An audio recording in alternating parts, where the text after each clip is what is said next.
Hi and good day to all. We are Group 4 from Treasury Management Group A. This video is about Topic 5 Foreign Exchange Market.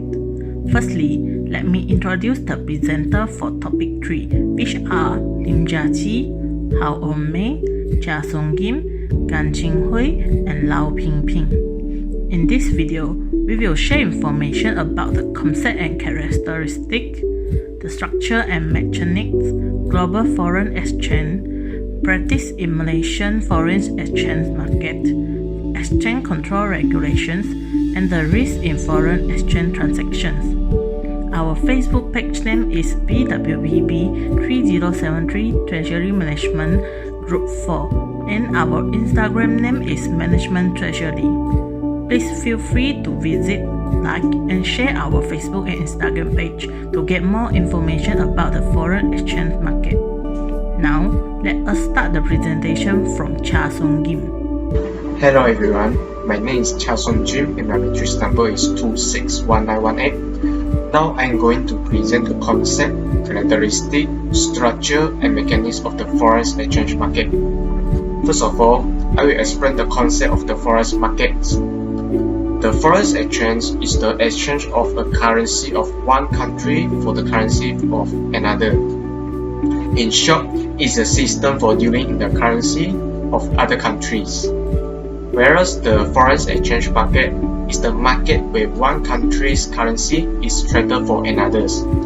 It's the world's largest financial market.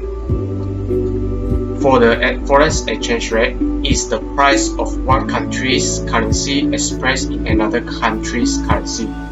For example, the price of 1 USD is 4.2 Malaysian ringgit. The price of 1 British pound is 5.41 Malaysian ringgit, and the price of 1 euro is 4.65 Malaysian ringgit. Next, I will explain the characteristic of the forex market.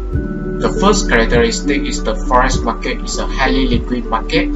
This is because all traders in the forex market are free to buy and sell currency of their own choosing. The second characteristic is the forex market is a highly transparent market because all traders in the forex market have full access to market data and information they are necessary to perform successful transaction. The third characteristic is the forex market function 24 hours a day.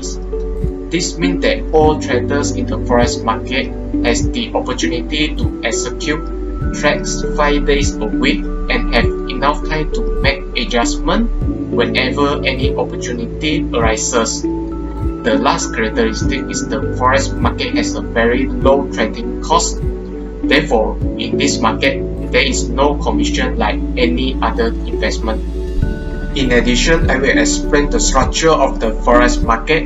The structure of the forex market includes central bank, foreign exchange brokers, commercial banks, exporter, importer, tourists, investor, and immigrants.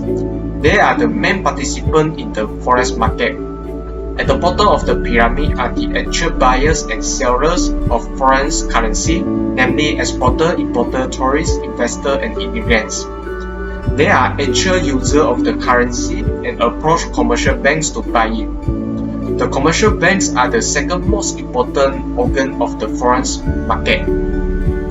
Commercial banks dealing in foreign exchange play a role of market makers and clearing houses. The third layer of the pyramid in the forex market constitute foreign exchange brokers. This broker function as a link between the central bank and the commercial banks, and also between the actual buyers and the commercial banks. The central bank of any country is the apex body in the organization of the exchange market.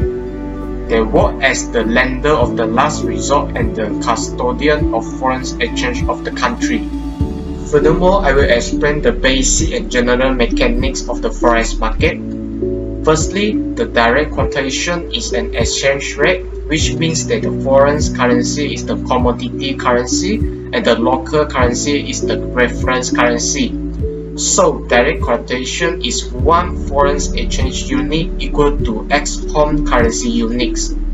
Secondly, the indirect quotation is an exchange rate expressed in foreign currency as the reference currency and local currency as the commodity currency.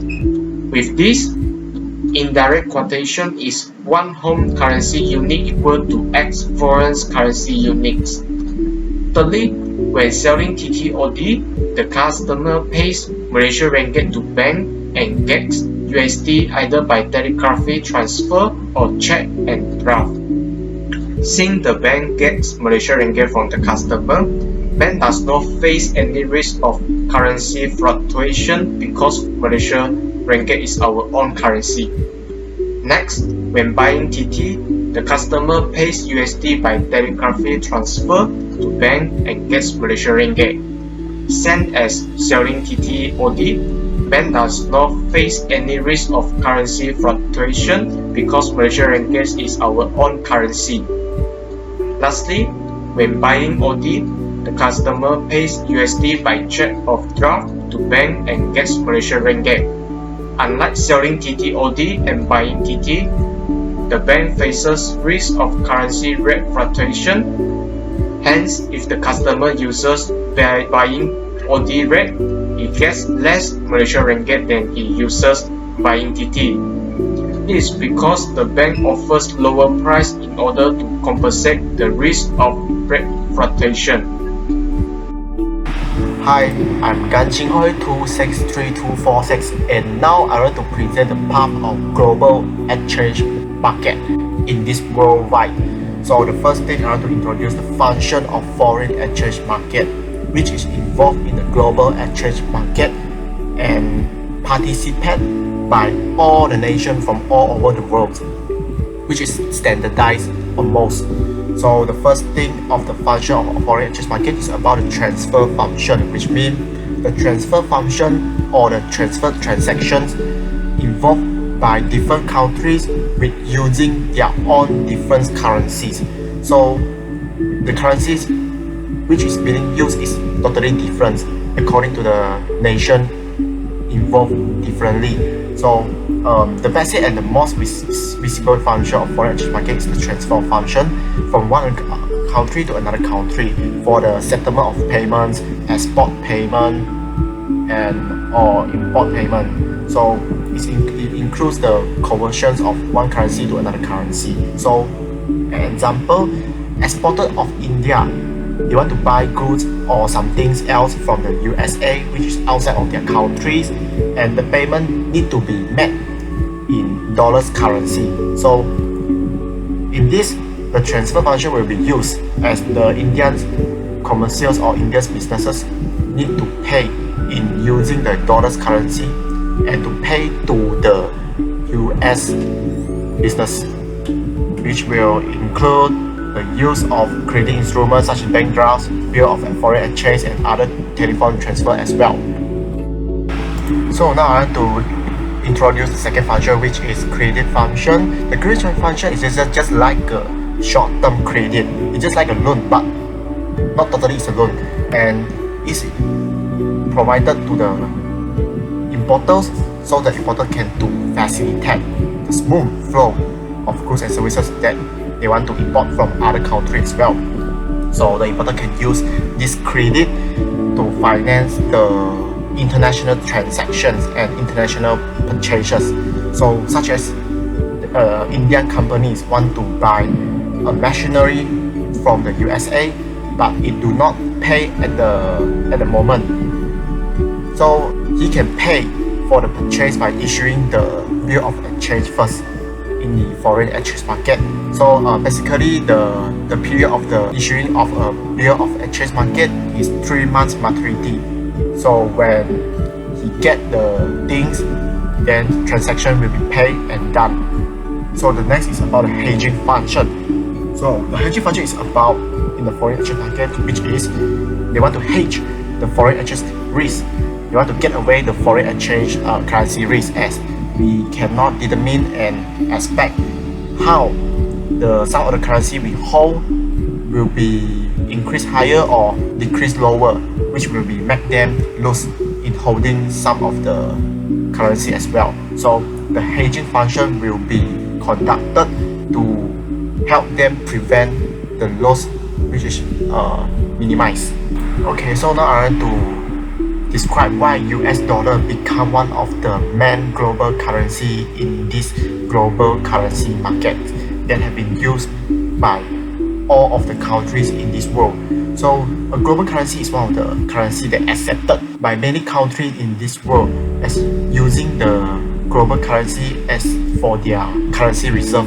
So which means we use the global currency as one of the base currency to deal with the international transaction and trading. So the most popular are the US dollar, and then the second is euro, the third is yen.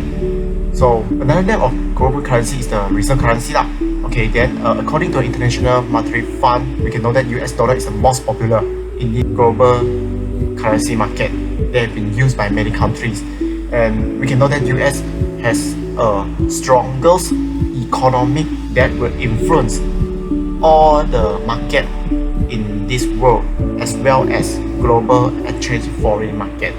So US will play an important role in managing the global exchange market as well.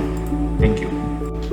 My name is Onn Mei and matrix number is 261674. And today I will present about the practices foreign exchange in Malaysia. So the previous part has talked about the global foreign exchange at international markets. So now is the turn to have a discussion about the foreign exchange market in Malaysia.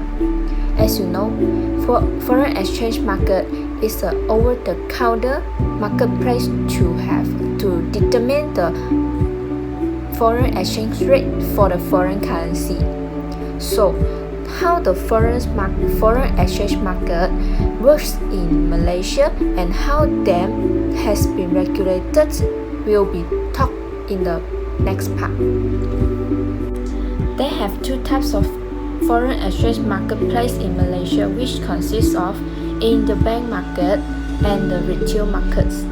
The interbank foreign exchange market consists of primary market makers, which are the large banks that trade a significant amount of the market volume. All of the interbank trading activities impacts the demand for currency and their exchange rate.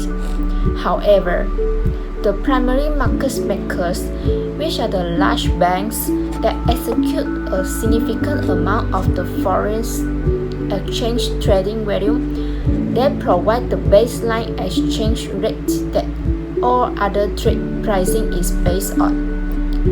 The major differences between interbank and retail market is the trading amount. As I mentioned before, interbank incur a large amount of trading amount, while the retail market is a small amount. Besides, there are only three types of participants will involve in foreign exchange market, which is a commercial bank, brokers, and Bank Negara Malaysia. Three of them are active in activities of spot dealing, swaps, and the forward dealing. Spot dealing is to purchase a foreign currency for instant delivery on the specific spot that, while the forward dealing is for future delivery. Swap activities is a contract traded between the private parties. So they are using the USD as the commodity traded, and the standard amount for the interbank market is $3 million. The pricing rate that has been used is the interbank rate is,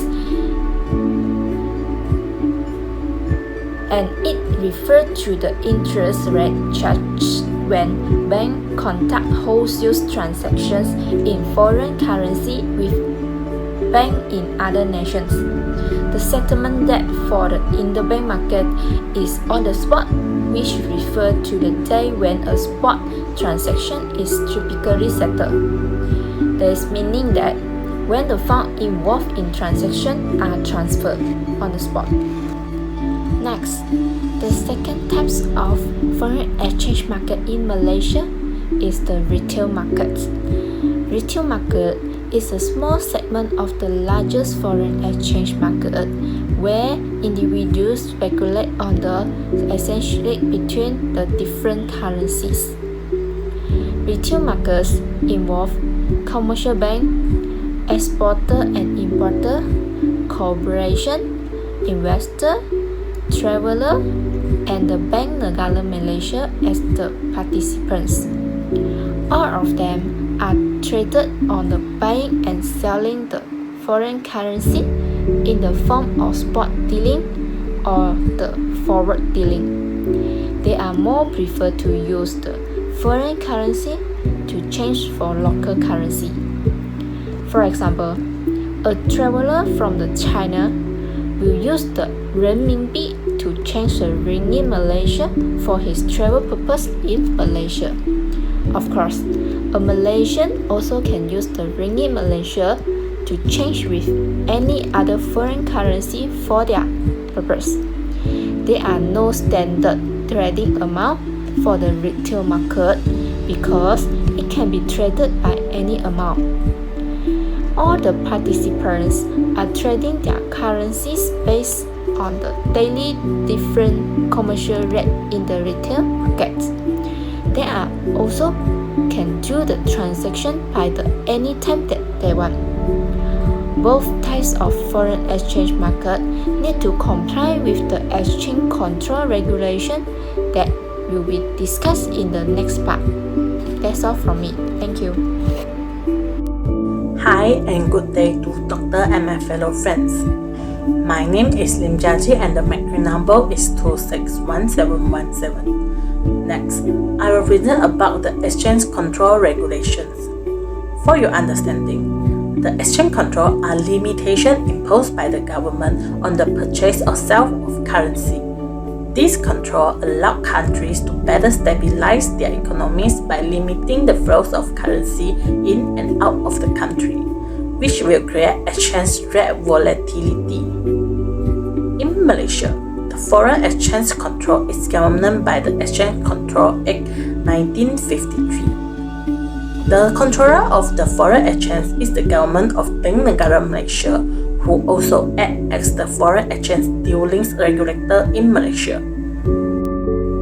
The Bank Negara Malaysia continues to maintain a liberal foreign exchange policy, which is part of its broad prudential toolkit to maintain a monetary and financial stability.